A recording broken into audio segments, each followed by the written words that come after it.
All right. Can everyone hear me?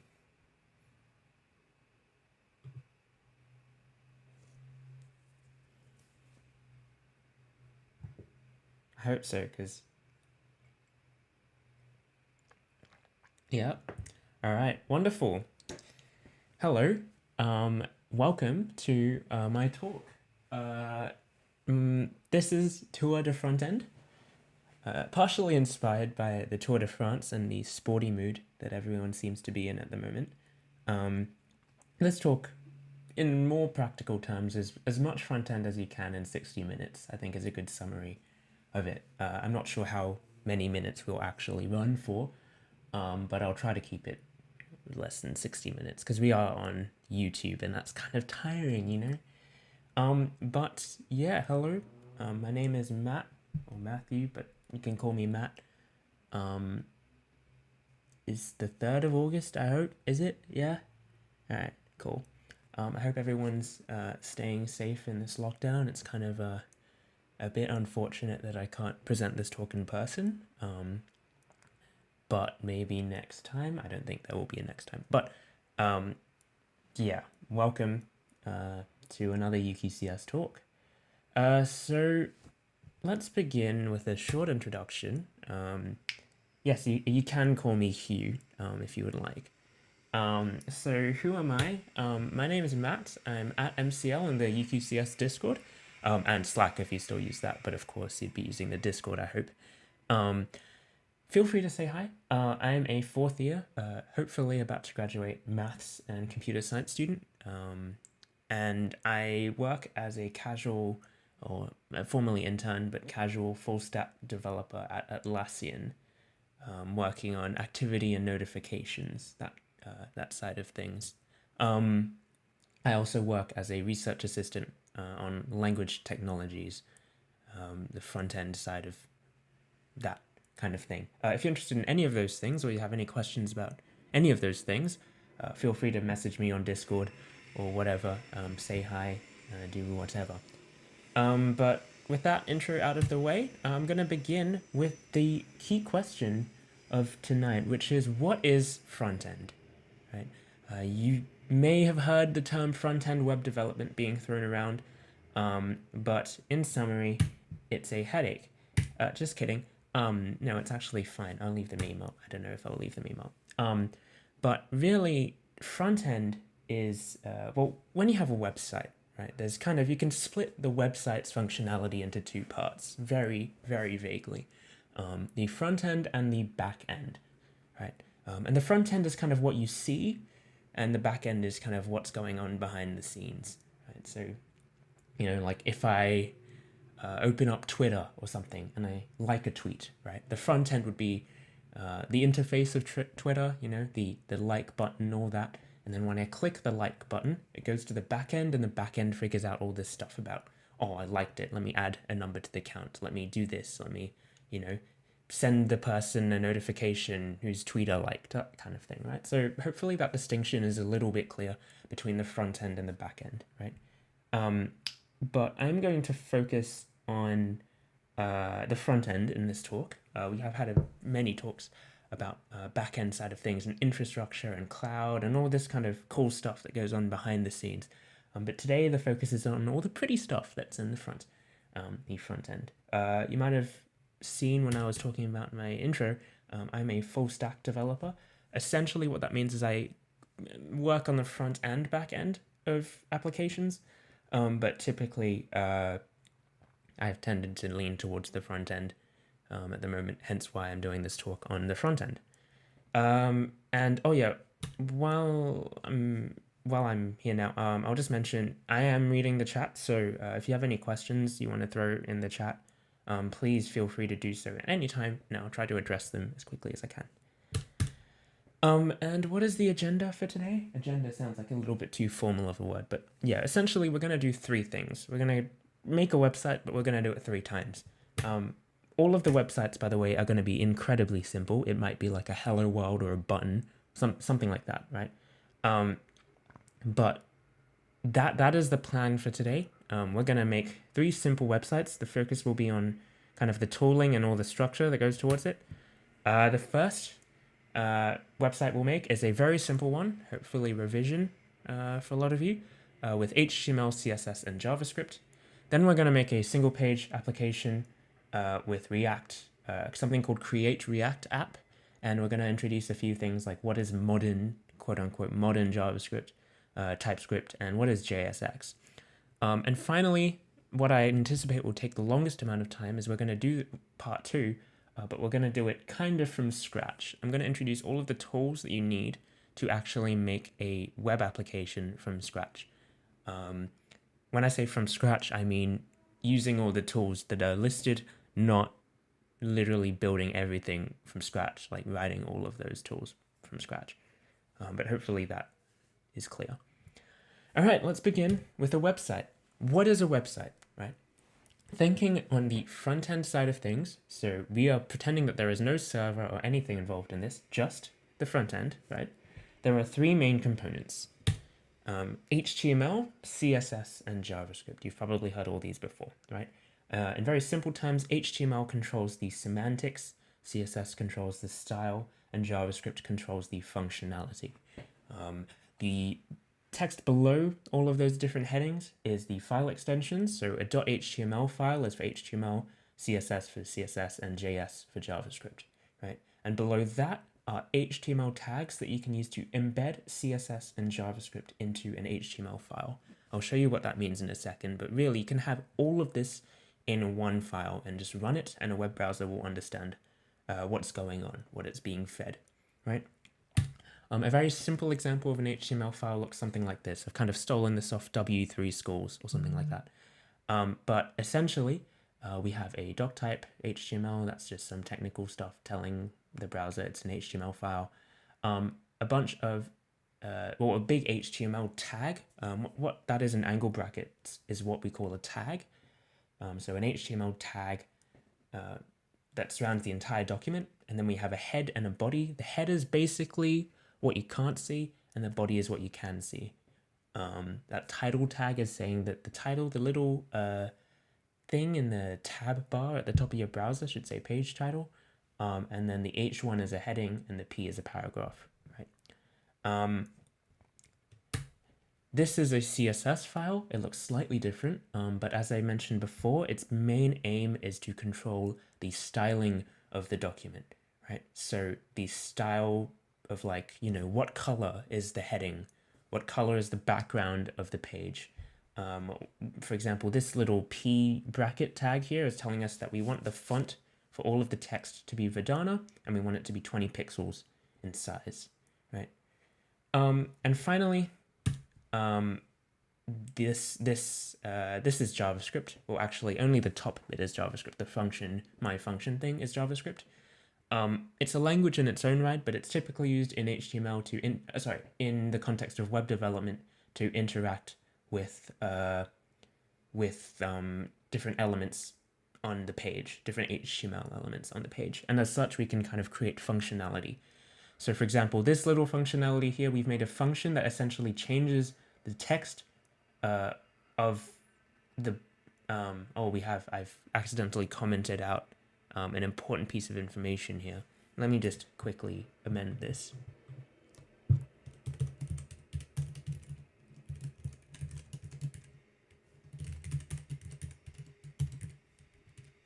This should hopefully make more sense now, right? Oh yes, sorry, the font is Inconsolato. I'm actually using a version with ligatures, so you can see here the little angle bracket and the slash kind of coincide. It's very nice. I believe it's called a Liga Inconsolata, but you can find a lot of ligatured versions of monospace fonts. Sorry, anyway. So you can see here, now if I click this button that says try it, it's going to call that onClick function. Sorry, call that my function onClick, and it's going to change the text inside demo, which is currently thingy, and it's going to change it to test. Does that kind of make sense? I hope so. Now this is incredibly old school. Yeah, you don't want, like, but this is just kind of an example of how things were done in the 90s, right? But yeah, so I'm going to do a quick demo, super quick, because I'm hoping a lot of you have seen HTML, CSS, and JavaScript by now. So this, pretend I didn't write that. All right, This, just before I begin, I'm going to use this environment for all of the code examples here. This is VS Code or Visual Studio Code. This is the code editor here, and this little part below is a regular terminal.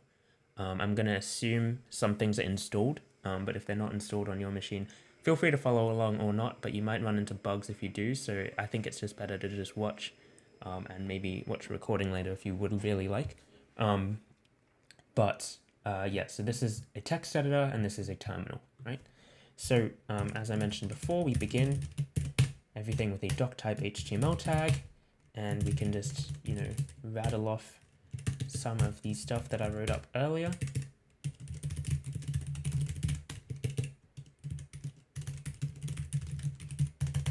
Heading, this is a paragraph, right? So heading H1, P is paragraph, T is page title, right? And if I open this up in a browser, right, you'll see here, this is a heading, this is a paragraph. And if you really look closely, you can see that the title of this tab is page title, right? The way that I've run this in a browser is literally just by opening this HTML file in the browser. It can understand it, right? Now, if we want to add a button that changes this paragraph to hello world, are there any ideas for what we might do? So I want to change this line to hello world on click with a button. And forget everything you learn about like modern web development, just what is the most basic HTML JavaScript way of doing this?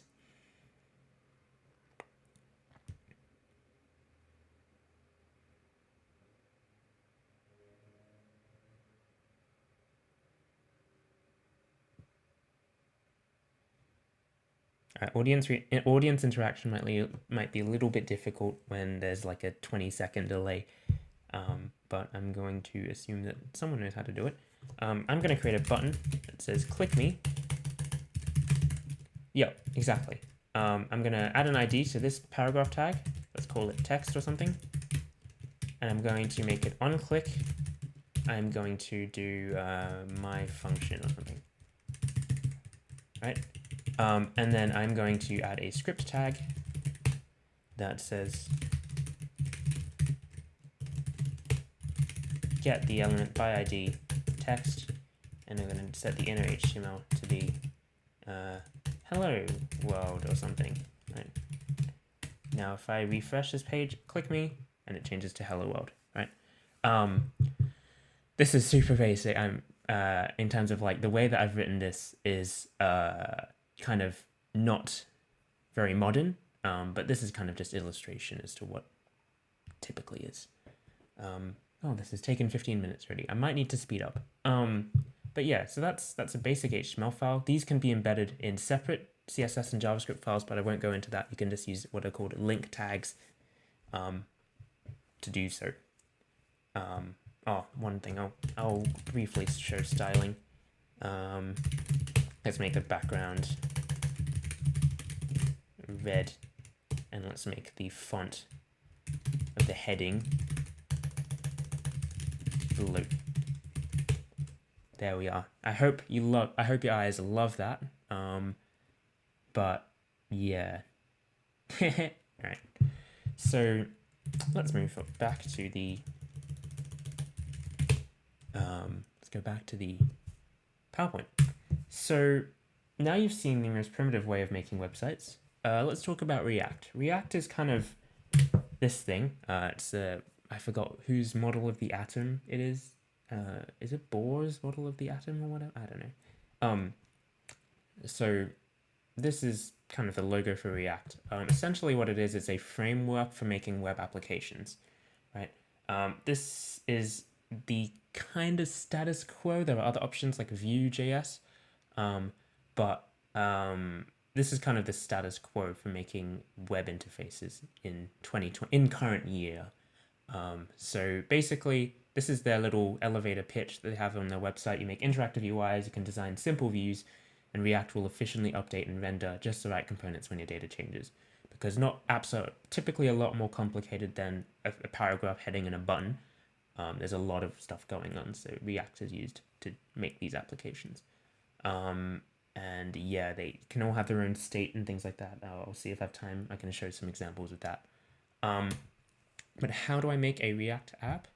Well, the simplest way of making a React app is to use this, which is called Create React App. And Create React App is kind of this little piece of software that generates a React app for you. And as we will see when I generate this React app, it can get quite... There's a lot going on. And the aim of this whole talk is really to try to figure out what is going on. To do so, we need to run this command here, npx create react app hello world. That will make a React app in the folder hello world. And let's see what that actually looks like. Oh, before we go on, npx is a command from Node and the npm package manager. So you might need to install those, but if you look up any guide online on how to run these, that should give you the guidance you need.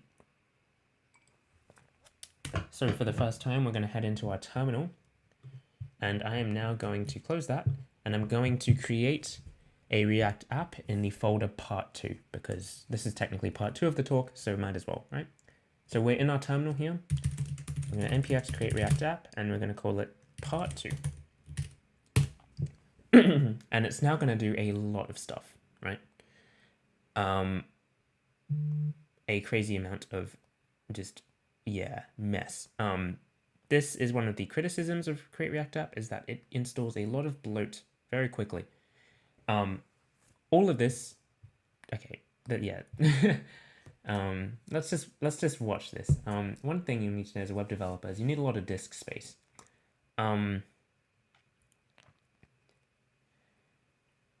But this is good to just experience, just so you know. There we are. Oh no, it's adding more stuff. Yeah, you may have heard some of the complaints that web dev has become very bloated. This is what I'm referring to. Oh, this is what a lot of people refer to when they say that. What it's essentially doing is it's now just installing a bunch of packages and different little blobs of JavaScript. But I'll explain what's going on. Right, so we cd into part 2. So this is the new folder we've created, right? This is our web application. This is the code for a web application. So you can see the difference here. Part 1, this is just a simple HTML file, and part 2 is what you would get from Create React App, right? How many gigabytes is filled with web dev stuff? I don't know, but I don't need much web dev on this machine, but it can get pretty bad. There's node modules. I forgot how to check the disk size, disk space taken up by folder in the command line, but anyway. So yeah, there's a lot of files going on here, a lot of stuff. You can see little snippets of HTML looking stuff, and some weird syntax you might not have seen. But yeah, so this is React, right? If you want to see this in a browser, what you actually need to do, instead of just opening the HTML file, you need to start a server. The server will build all these files into an HTML file, and it will serve that HTML file. So essentially, we're just running a server on our machine that hosts this website. And to do that, we just type yarn start. What is yarn? I'll explain in a moment. We'll get there. But now we have this website here, and it's loading up on localhost 3000, and you can see this little React logos here, right? And this code comes from this page, right? Edit code src app.js and save to reload. You can see how this can kind of construct it. You can see those familiar HTML tags, a little bit of syntax difference, but it's essentially the same, right? But what I'll explain, there's this stuff going on, and then you have like HTML mixed with JavaScript. So let's have a look more in depth as to what is actually going on here. Let's head back into Keynote. All right. What is this syntax? I'm going to show a bit of syntax. This, right? So this looks like JavaScript. Const element assigns a constant. You don't need to worry what const is if you don't know what it is. But essentially assigns this constant element to be hello world with HTML syntax. This is an example of something called JSX. JSX, very simply, is JavaScript and HTML kind of mushed together into one thing, right? So that is what this is. You'll see this kind of thing a lot when you work with React apps. We're not going to go much further than Hello Worlds in this because really the focus is on the tooling and what is going on behind the scenes. Right. Now, another question, what is this syntax? So at the top of that file there, you might have seen this import thing. This is essentially syntax for something called modules. Modules essentially, let me give an example. Before, with that HTML file, if I wanted to add some functionality outside of it and I wanted to import it, there isn't really a clean or simple way to construct, scope and all that with just linking files together. We'd have a lot of global stuff and it'd get very messy, if that kind of makes sense. We're basically just jamming all this JavaScript into one thing. We have a lot of global scope, a lot of mess. What this syntax allows us to do is allows us to get away from that and we can have local kind of scope, right? So that's what that syntax is, modules. And this is an example of modern JavaScript. I've put in quotation marks modern JavaScript because it seems to keep changing. I've forgotten one of these slides, actually. It shows a compatibility of a whole bunch of JavaScript features and their availability on different web browsers. But yeah, there is some inconsistency. We'll get to that in a second. But yeah, hopefully this makes sense. That's what this import is saying. It's saying import this thing from this thing. So import React from React is saying import the React variable or component from the React library. Some other examples of modern JavaScript include asynchronous code. So async functions, you might have heard of promises, classes and interfaces. I'm not really going too much into what these are, but just examples. Arrow functions, optional chaining, nullish coalescing, spread operators, kind of expanding different parts of objects and things like that. I might be saying a lot of nonsense if you haven't worked with JavaScript before, but really the point that I'm trying to hammer home here is that these are all modern features that are available in varying amounts, right? But you'll see them a lot in React because React is this modern web framework, right? Any questions up to now? I might be going a bit quickly, a bit slowly. Let me know which one it is. Our next question might be, in typical programming languages, like Java and things like that, we often have to define types for these kinds of objects and like constants and variables that we create, right? And do we have types in JavaScript? Not actually, we don't. But we do with the assistance of this thing called TypeScript, which is a superset of JavaScript's functionality that is created by Microsoft, right? And they essentially developed this whole type system for JavaScript so that you can write stuff like this. We put a colon to give it a type annotation.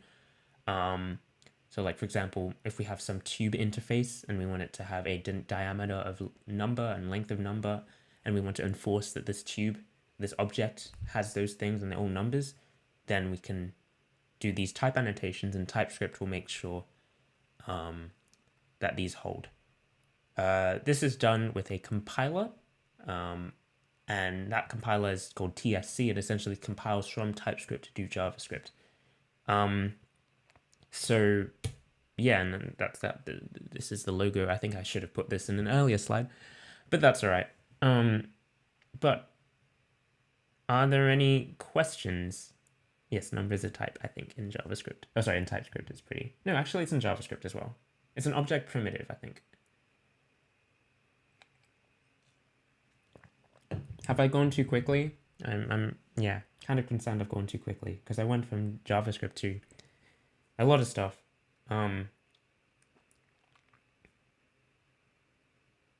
If not, I'm going to move on to the longest part of this talk, which is going to talk about React App 2 Electric Boogaloo.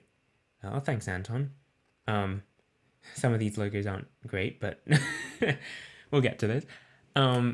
As you might have gathered from before, there's a lot going on when you run this command, right? There's all these packages and like stuff that gets installed in the background.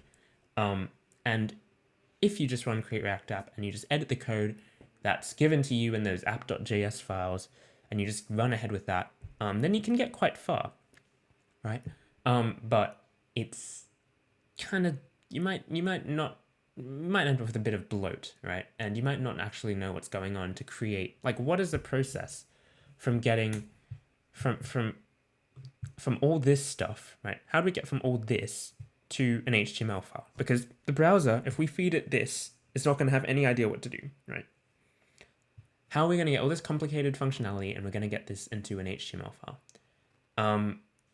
Various parts, and I'm going to go over some front-end tools that are used by industry software developers to make software more fun than just editing this and editing all these random HTML files. So I went a bit far. So this is React App 2 Electric Boogaloo, and we are going to start from scratch, right? That's right. There's a lot going on in Create React App, and we're going to break it down into 5 parts. We're going to create a React app, and it's going to have 5 additional things strapped onto it. But we're not going to use Create React App to do it all for us. We're going to do it ourselves. So we're going to use Yarn, Babel, Webpack, Eslint, and Prettier.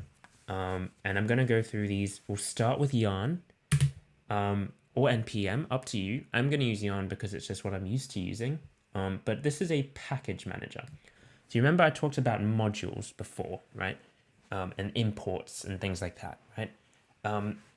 The way that modern web development is done nowadays is that we have a bunch of packages, which are essentially just JavaScript files, right, that have all this different functionality. And we import them, just like the import React stuff, we import them into our application, and then we can just go ahead and use it, right? So we don't need a hard code URLs or any of that nonsense with an HTML file, right? We just import them. We download them from some sort of package repository using a package manager. And this also allows us to manage dependencies and such. And that can be very convenient if you would, have a bunch of different dependencies, different versions and all that. If we want to manage all these different kinds of things, we use a package manager. So, yeah. Yarn versus NPM is an ongoing debate. I use Yarn, but you use whatever. It's up to you. So let's demo something. I'm going to go back to the terminal and we're going to start from scratch, and hopefully we're not going to, or we'll get something that looks kind of like this at the end, right? So let's clear the terminal. You don't need anything else except for C, C++, simple mate, yup. Yeah, I guess. I mean, if you don't want a web application. So let's do this. We're gonna cd out of this, and we're gonna go to we're gonna start running some commands in the terminal. So might need to pay a bit more attention to this terminal here.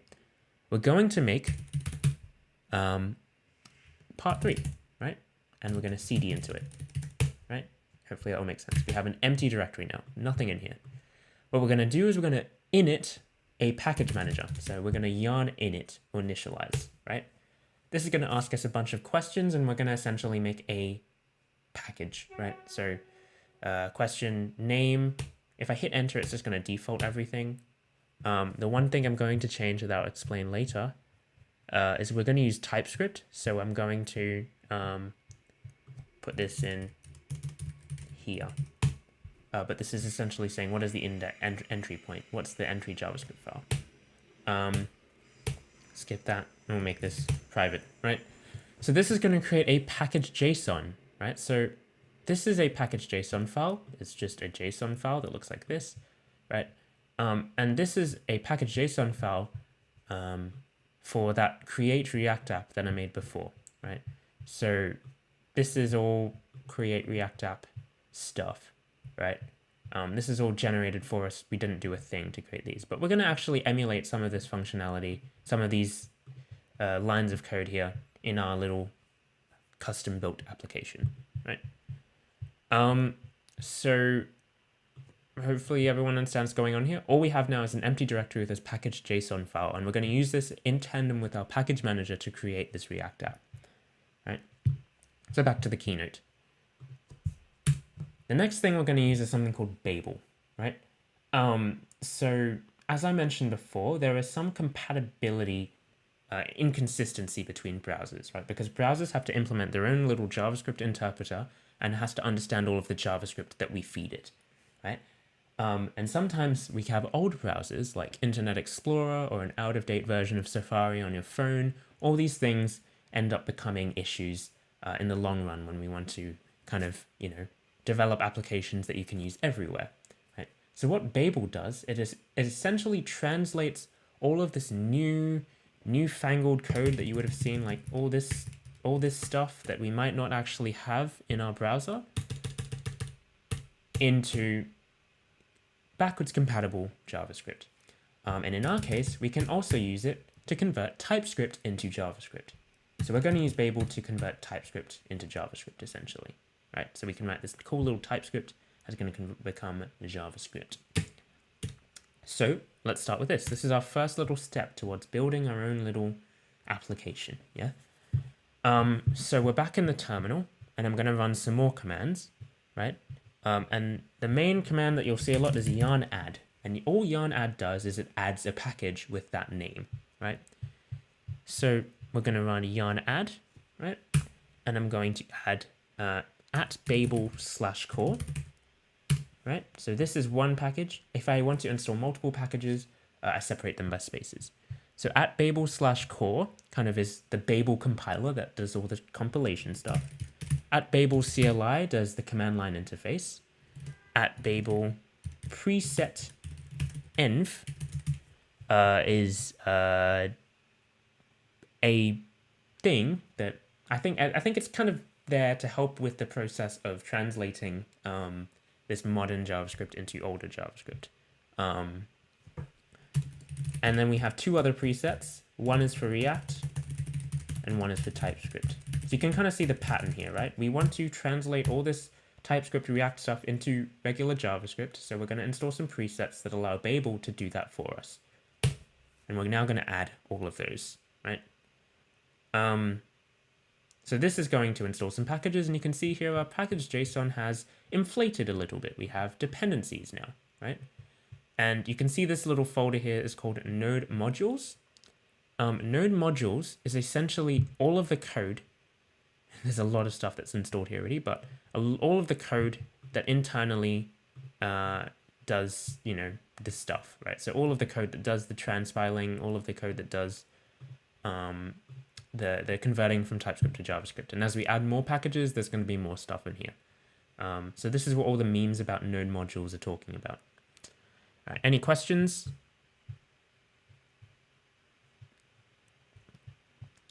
Feel free to ask at any time. Now what I'm going to do is I'm going to create a config file for Babel. This is another JavaScript file, babel.config.js, right? This is going to essentially configure how Babel does the compilation, right? And I'm going to add some rules here. They're called presets, and we're going to add a list of rules. Now, it might get a bit like it's coming out of thin air, but I will explain this a bit.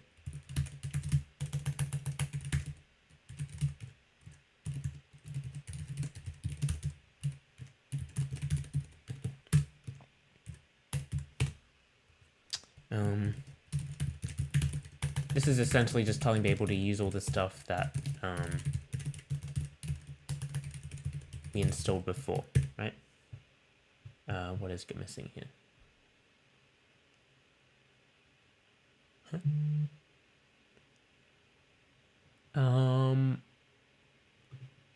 Not sure what is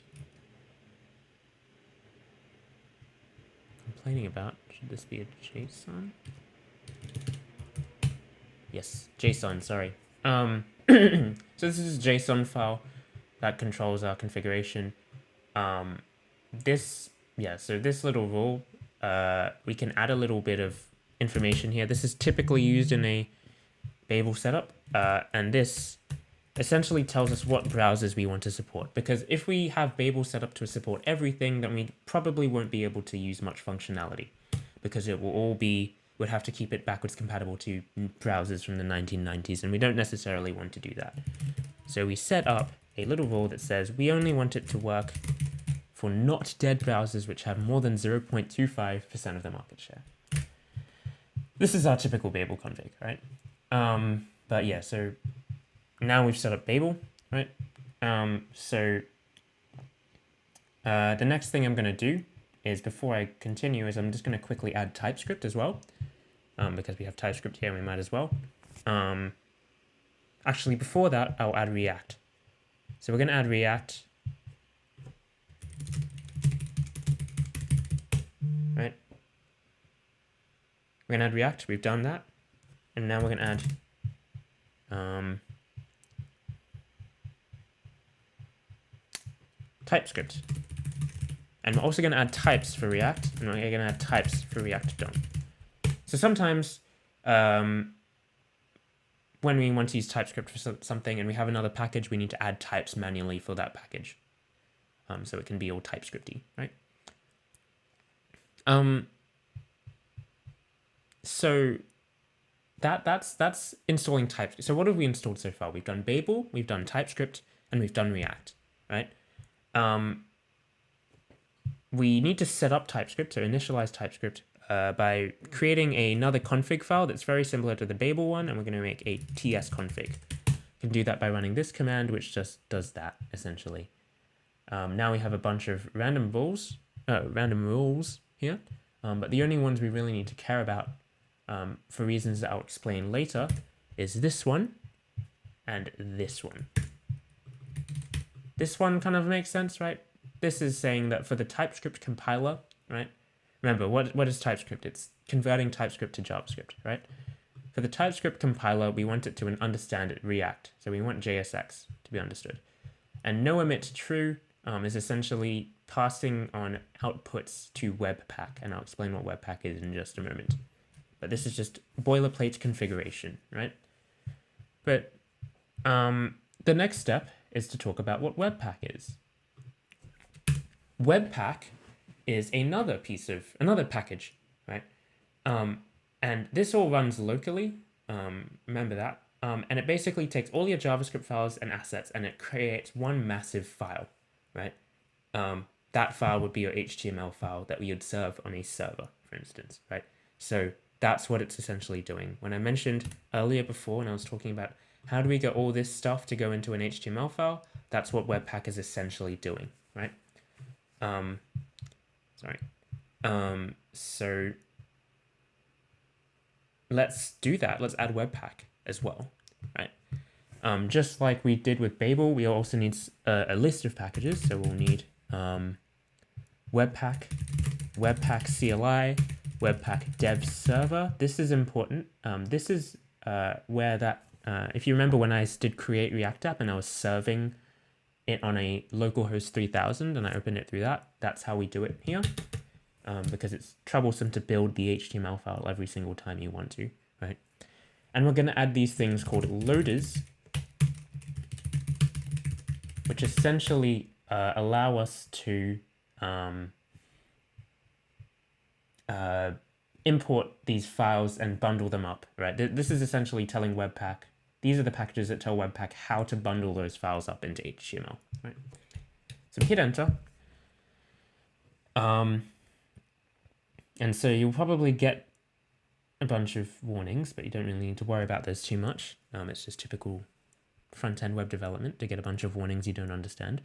Now we have all these packages, and just like tsconfig and just like Babel, we're going to need to create a Webpack config file.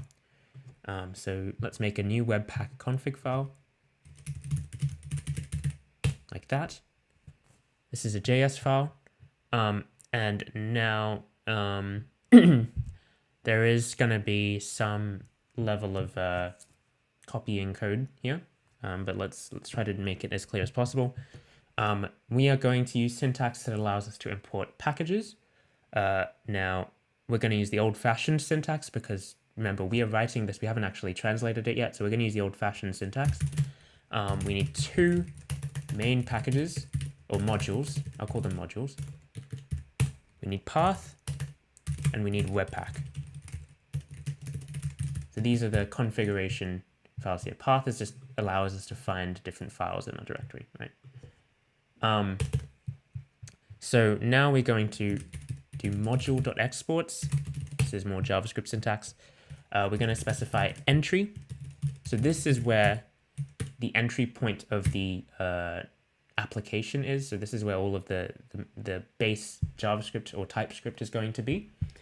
I should mention TSX is just TypeScript JSX, if that wasn't clear. We're going to talk about the mode. So this is the mode of compilation. So for Webpack, there are two different ways. You can compile it either as development or as production. Production kind of squeezes the most performance out of your compiled JavaScript and HTML files and makes it as small and lean as possible by cutting out white space and stuff, which is useful if you want to transfer it over shitty network connections and all that. We're going to specify some more configuration with modules. There is documentation for what all these different things mean if you look at the Webpack docs, but I'm just going to do it like this. So this is regex. This is just telling us to match all JSX, TSX, JSTX files. So we want to load these with Babel, which we mentioned before, and we want to exclude the node modules to make sure that we aren't running this through all of the node modules, because that's the gigabytes of code that we didn't write and we don't need to clean up, right? And why is it missing the enter key? Sorry. And for CSS files, we want to load them with the CSS loader, or the style loader and the CSS loader.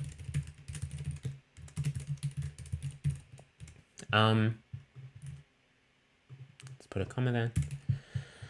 A few more bits of configuration we need to do.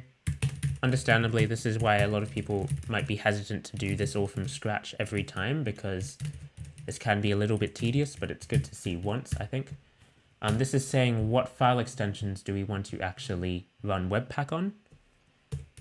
We also want to output our JS bundle, right? So this is file name, right? And we want to configure our dev server. So this is the localhost 3000 stuff. So this is where the content is. This is on port 3000 and public path. This isn't too important.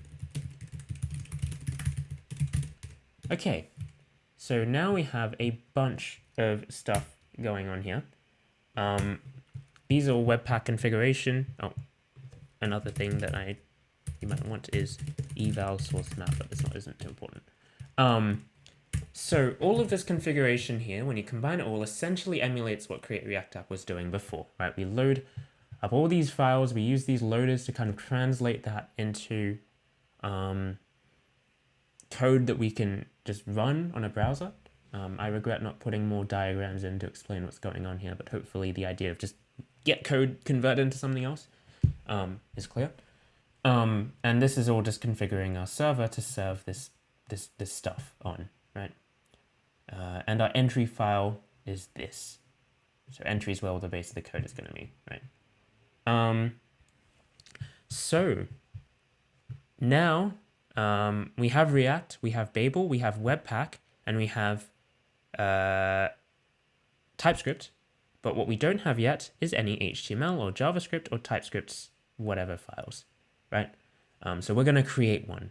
So let's create some boilerplate, which is always fun. So I am going to create a new folder called source, and I'm going to create a new folder called public. Public is going to hold an index.html file.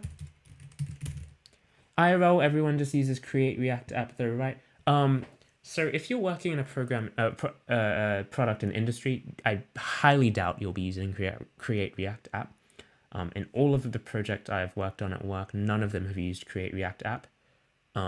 So Create React App is really good if you want to make toy projects, kind of small things you want to quickly mock up. You don't want to go through all this setup, right? Because although the setup is tedious in the short term, it can be very useful in the long term when you really want to customize or tweak the way things are built, optimize, all this kind of stuff the industry cares about that your toy project might not.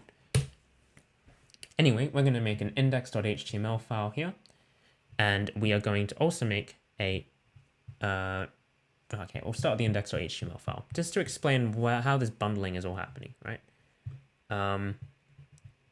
So let's copy some stuff over. Let's just paste it here. That's not, this is called this test.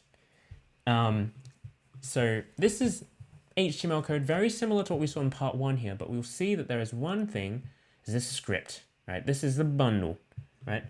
This is the bundle JavaScript file. This is what Webpack is really doing. So we actually write all this stuff beforehand, and then we say, all right, well, Webpack, can you please pack all of the functionality of this React stuff into a JavaScript file and attach it at the very end, and then serve that file, right? So that's what this is doing. There's some extra rules that you don't really need to worry about for now. And then this root here is where it renders the application, right? So that's the index.html file, right? There are 2 more files we need. We need an index.tsx file and an app.tsx file. So here we're very closely following the patterns here that are used by Create React App, but we're doing them ourselves. So index.tsx has this, right? So what this does essentially is it uses React DOM. DOM is the document object model, kind of interacts between, it's the interaction between JavaScript and HTML essentially. And this renders this component that we import here, this app, and it renders it in this ID, document.getElement by ID root, right? So you saw before in part 1, I was referencing an ID called text, right? This is essentially just doing the same thing, but it's referencing the entire application, because you'll see here, the entire application is just one big div called root, right? And it's going to render app inside a root, right? What is app? Let's create a file for app. So let's return a very basic hello world, right? So we're going to do that here. This is a hello world. So this is the import and this is the export. So just like we import React, we can export stuff. So this is going to export something called app. And we're going to import app here. The curly braces. I don't want to explain the curly braces too much because that's too much to talk about. But hopefully that makes sense here. The connection, right? This is what I really want to hammer home is all this, the connection between all these different components, right?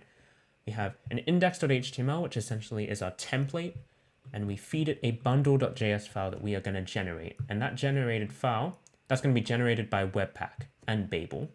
Those two combined are going to generate a generic JavaScript file that can understand, it comes from all this code that we have written, that's written in a way that we can understand with types. It's got import and modern syntax, and we can all feed it into this JavaScript file. And once that's all done, any browser within most browsers, or the browsers that we specified here, can read our website without any issues.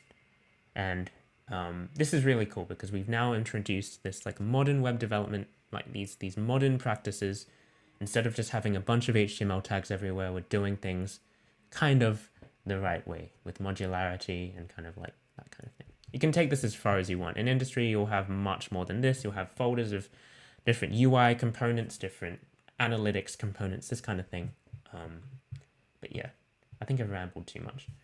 Let's start this app, right? We want to start this app, right? So let's add a script that's going to build this.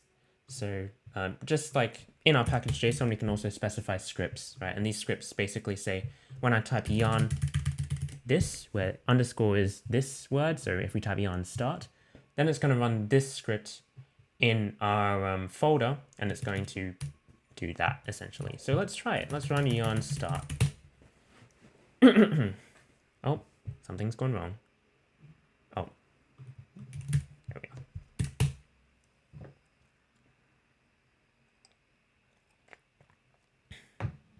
And look, we've built an application. Isn't this amazing?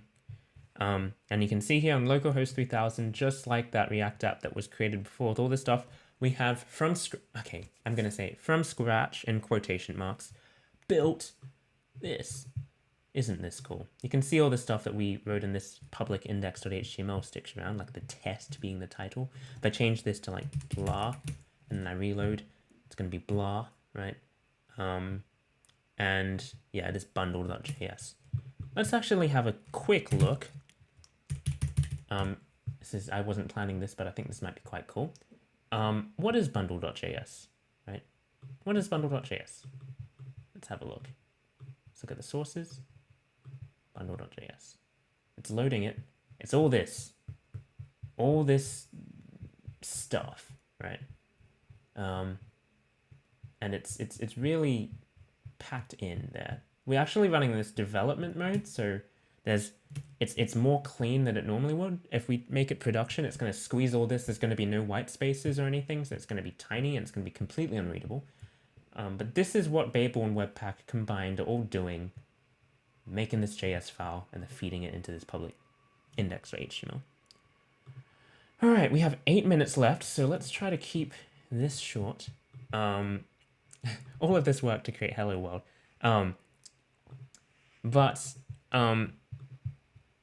Now what we're going to do is we're going to use two tools that kind of make life a little bit easier, right? So I'm going to make some horrendous choice of indentation.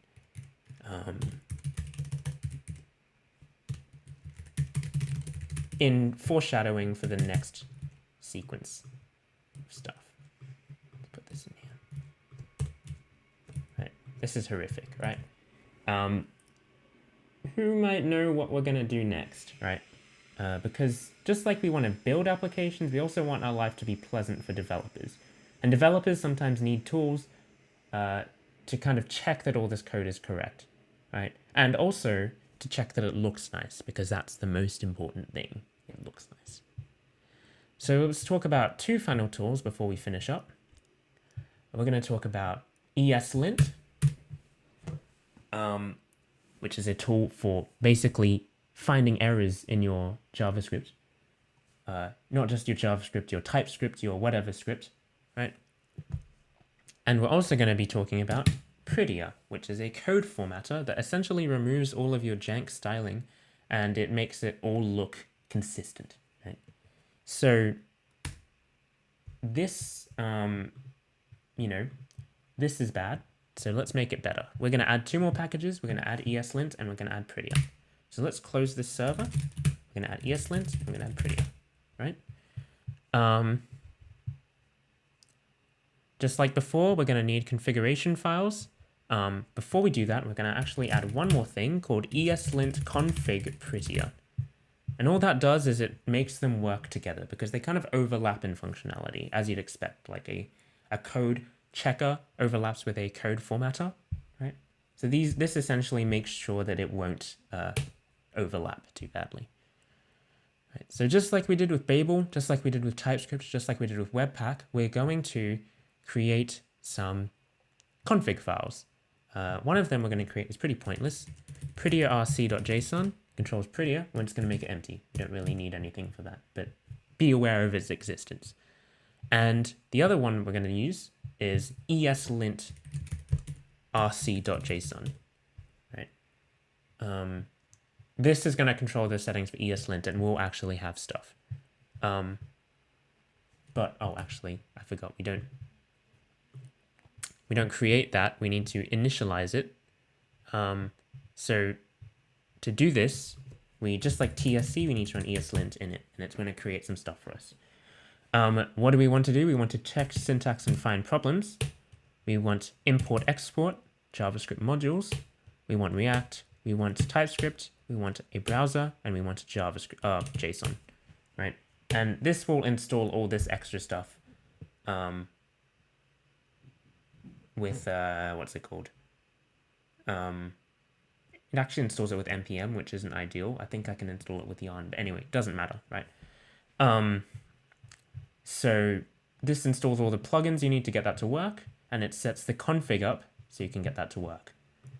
So this is all set up for us by just running that command, right? And then we just add one little extra line, extends prettier, to make sure that those two rules don't overlap, as I mentioned before. We're going to set up two more files. These are called ignore files because if you think about them, right, Eslint Rc and prettier, their purpose is to make sure that code is clean, code is, has no problems. But we have no control of the stuff inside node modules, and we don't want to be formatting all this stuff. It's going to take forever all the time. So we need to make sure we tell Eslint and prettier to ignore those files. So we're going to make a prettier ignore. And this is going to have node modules.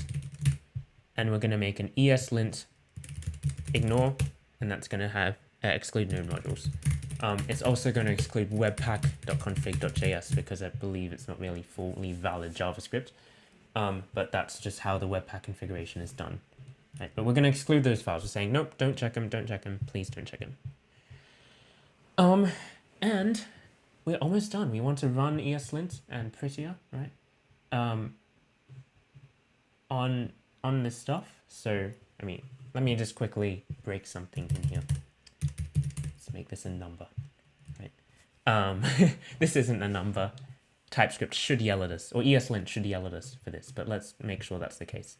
We're going to add some scripts to run Eslint and prettier.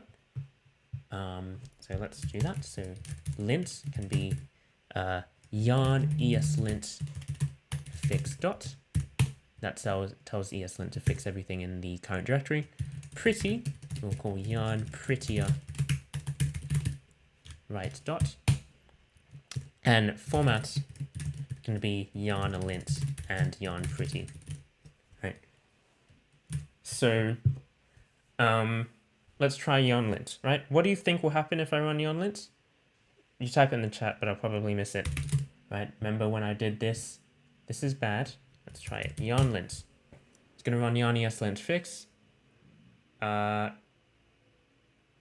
Okay, that was not what I was expecting. Well,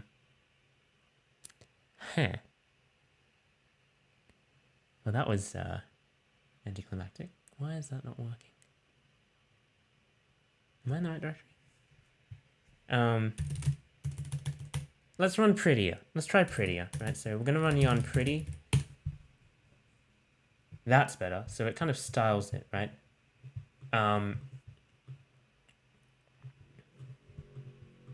There we are. So that looks nice, right? It styled all of our files, so it looks good. Why is it not?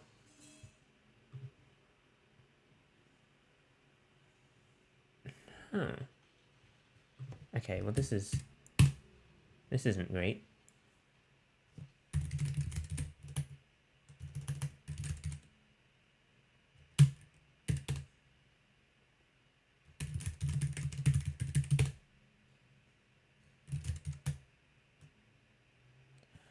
I don't think this is really relevant. Okay.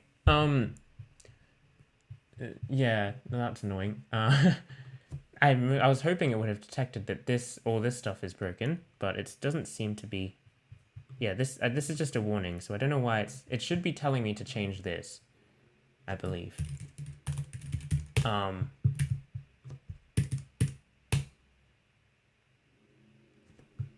I break something else? Yeah, do that. There we are, okay.